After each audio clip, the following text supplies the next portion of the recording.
Sindacato delle professioni sanitarie e Nursing Up ha proclamato indetto lo sciopero di oggi. Siamo qua fuori dal Brozzu per protestare per le condizioni di lavoro umane, professionali e la totale mancanza di rispetto verso il personale delle professioni sanitarie dell'ospedale San Michele e dell'ospedale Businco. Non è possibile che gli infermieri dell'azienda Brozzu, il più importante azienda per la gestione delle emergenze e le urgenze che risponde a tutta la cittadinanza sarda, sia nelle condizioni attuali. Non possiamo più affrontare doppi turni, un'eccedenza ore che si accumula, parliamo di ore lavorate con sacrificio nei turni notturni, oltre le ore previste dal contratto, che non ci vengono né pagate, tantomeno ci viene permesso di recuperare.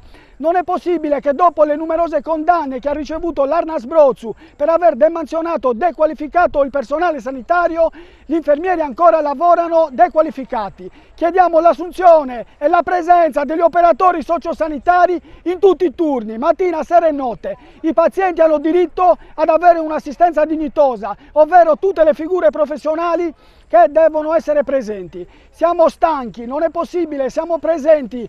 Durante quest'anno numerosi infermieri si sono licenziati dall'azienda Brozzu perché l'alternativa era o licenziarsi e cambiare vita o ricorrere alle cure di professionisti per curare la propria salute. Siamo esausti, chiediamo un confronto immediato con la direzione generale del Brozzu e con l'assessorato.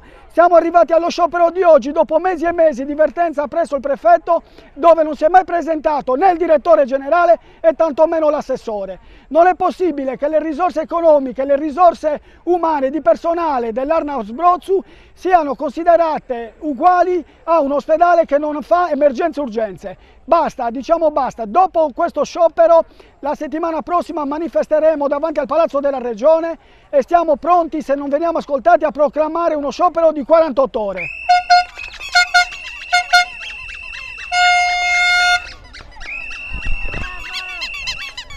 Adesso fermi, facciamo